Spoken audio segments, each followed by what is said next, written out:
गए और पैसा कम आ रहा था तो ये लोग यहाँ से छोड़कर भाग गए।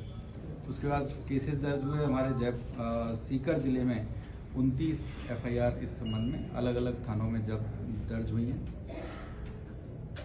उन एफआईआर के बारे में हम लोग शुरू से इन्वेस्टिगेट कर रहे थे, हमारी टीम लगी हुई थी।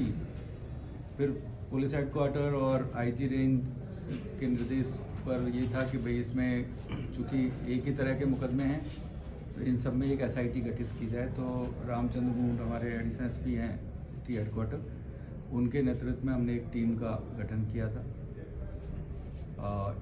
इसमें ज़्यादातर जो मुलजिम हैं वो यहाँ के स्थानीय बलारा थाना और आसपास के थानों के रहने वाले थे।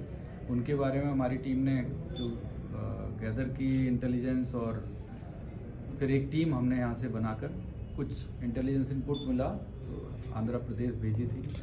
वो टीम लगातार 2 सप्ताह तक आंध्र प्रदेश, कर्नाटका और गुजरात, महाराष्ट्र में वहीं रही और उस इंटेलिजेंस को इनपुट को डेवलप करते करते फाइनली हम लोगों ने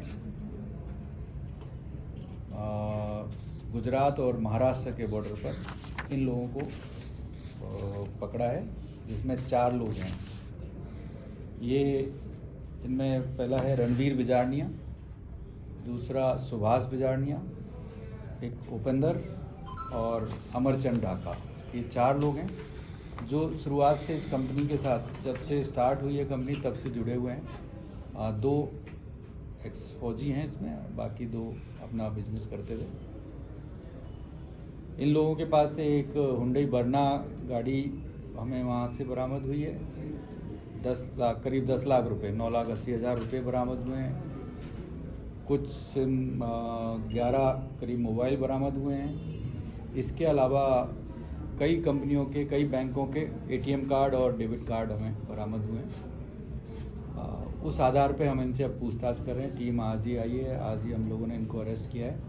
आगे इनसे अभी तक तो हमारी प्राइमा फेसी कोई ज़्यादा पूछताछ इनसे हो नहीं पाई है।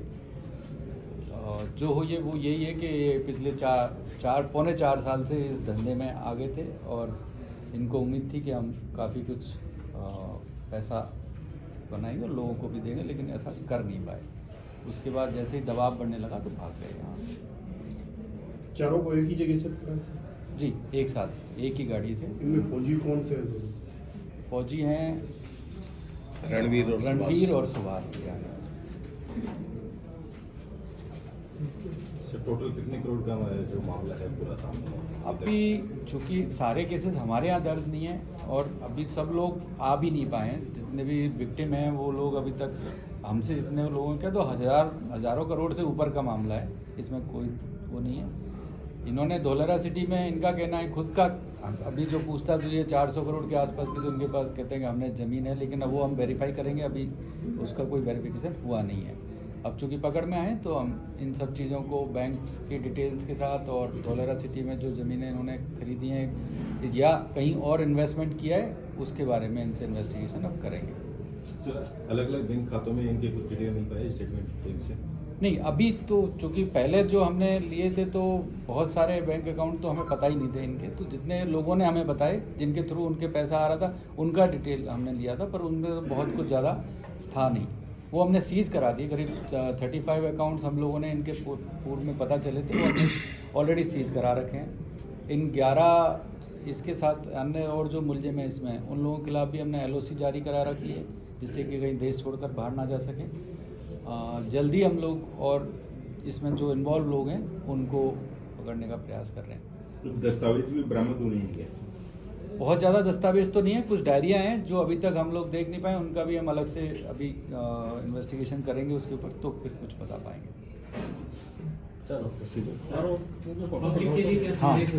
हाँ सर, बिल्कुल। मैं तो ये इस तरह का फ्रॉड है वो कोई पहली बार नहीं हुआ है। इससे पहले बहुत सारे फ्रॉड हम लगातार मीडिया के थ्रू, प्रिंट मीडिया हो या अपना दूसरा मीडिया हो, उससे देखते रहते हैं और खूब सारे वो आते हैं कि ऐसे लोग जो इतना गुना, कई गुना फायदा बताकर कि हम आपका पैसा, आप हमें इन्वेस्ट करोगे तो 2 गुना या 3 गुना कर देंगे इतनी जल्दी, तो ऐसे कोई भी नहीं कर सकता। इस तरह का इतना पैसा लोगों को कोई नहीं दे सकता इन्वेस्टमेंट करने पर इतना फ़ायदा।